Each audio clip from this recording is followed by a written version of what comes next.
Stop buying all these commercially made fire starters that every Joe Schmo survivalist prepper is out here pushing. Because that's all they're doing. They're just pushing a product for you to buy. Can you really trust it? I can't say for sure because I'm not going to buy those products. But if you are really a survivalist or a prepper, the number one person you can trust is you, right? So why don't you make your own? So in this video, I'm going to show y'all how to do that, all right? Stay tuned. We're going to make our own fire starter.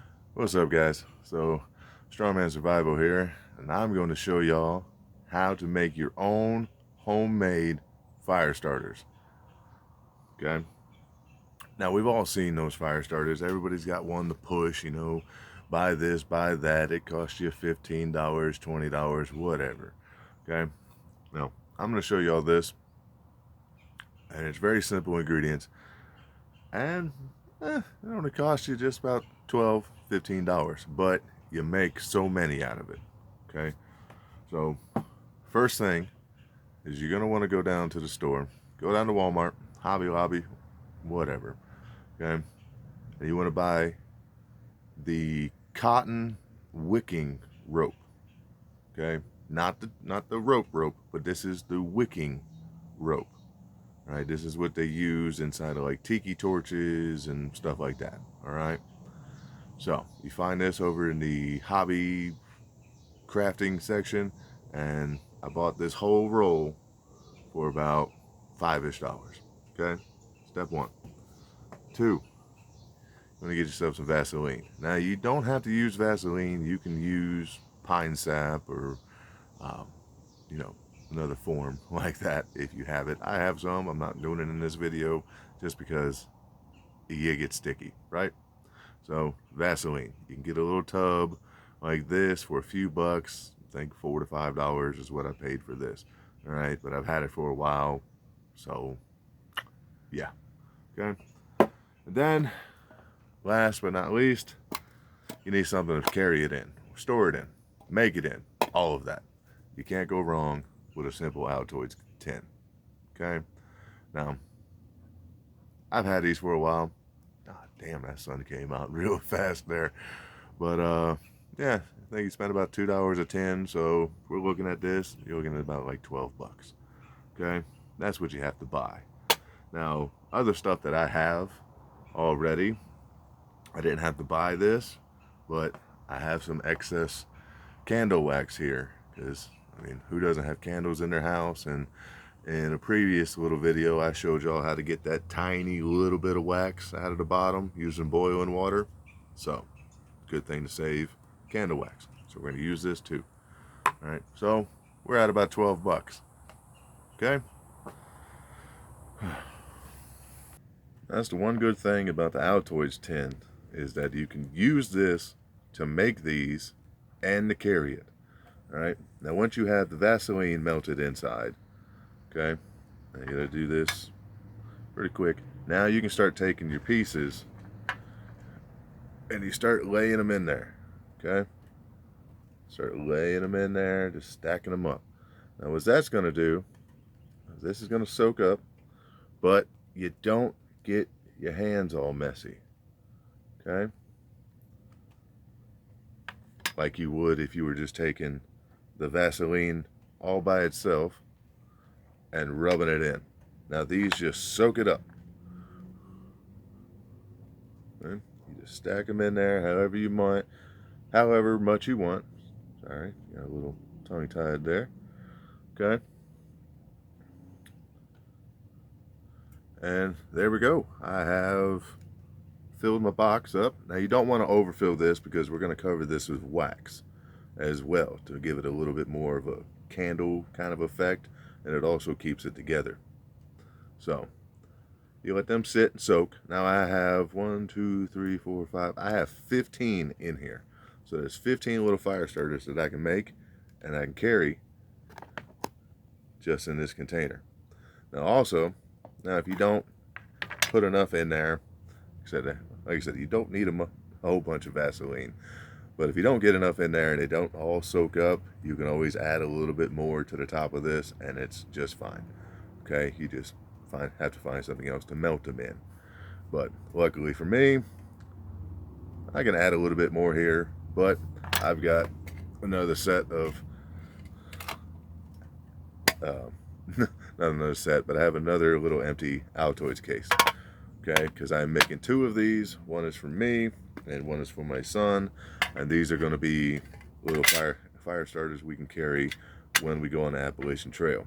Not a full trip on the Appalachian Trail, but you know, just a little short adventure. So you can always melt more and add to it and you're fine. All right, so first step you want to do is you want to take off some of this cotton, the wicking rope here, okay?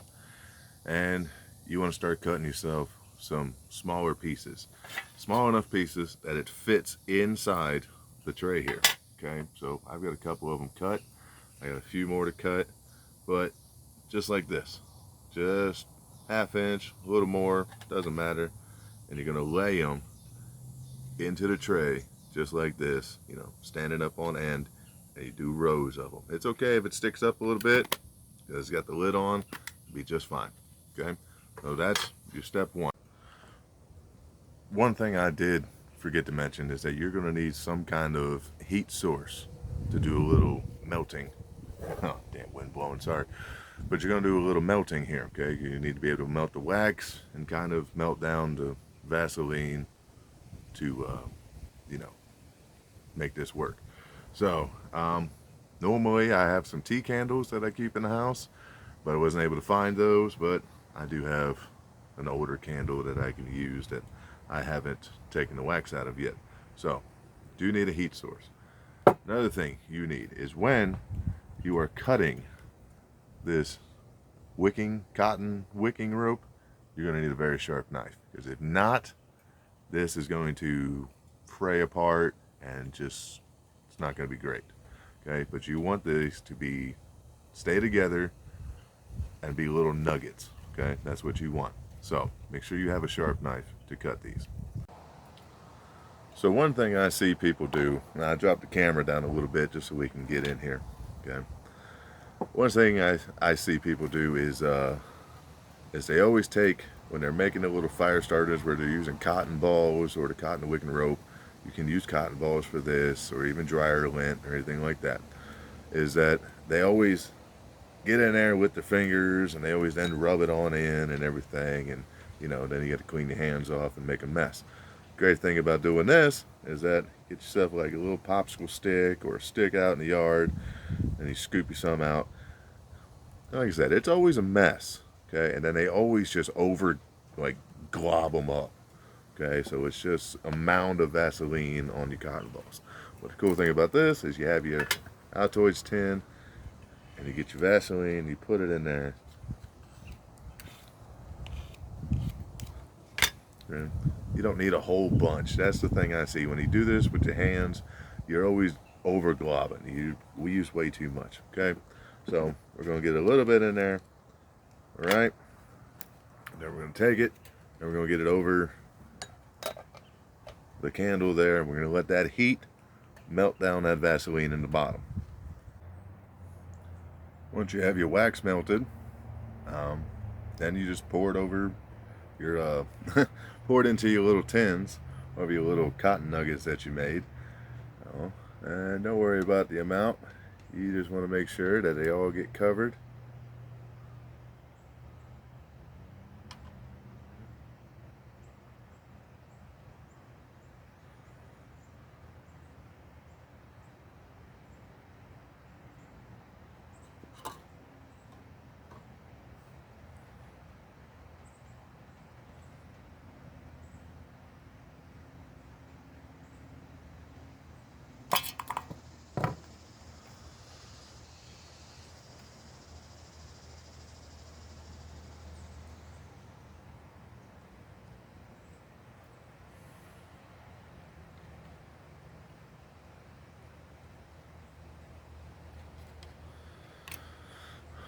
Then you let them sit cool and let that wax harden up.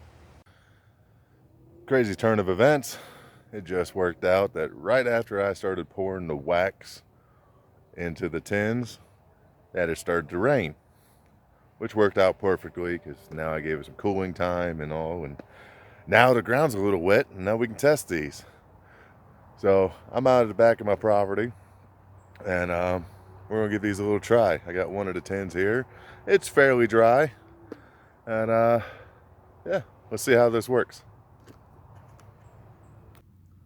I took a little piece of stick here just so I can try to break off a little nugget out of there, but as you can kind of see, it kind of fell apart, but hey, that's okay.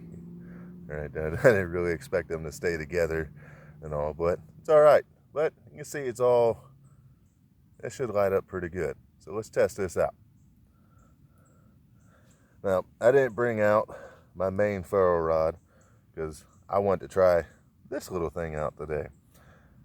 Now, I think I've talked about this in another video, but I always like to carry a multi-tool of some kind. My favorite is right now is this Leatherman Signal, which is Leatherman's version of a camping survival tool, which I just absolutely love. I find great.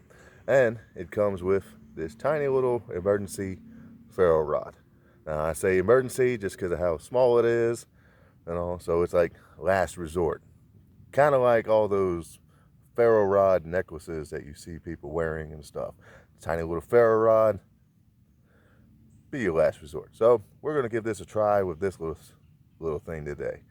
So let's see how this works. Damn, that throws off a hell of a spark. Y'all see that? Okay, now let's try this.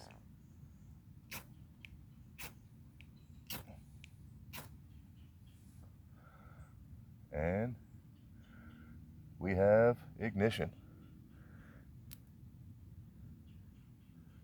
Now that's going to burn for quite a while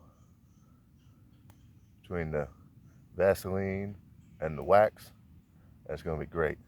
And, you know, the stick, taking it out of the container with a stick also helps with, you know, not being so messy on your fingers. And that now you can light this and then put it into your fire bundle, your tinder, whatever you want, and just let it sit there. Oh, there you go. Simple, easy, homemade fire starter.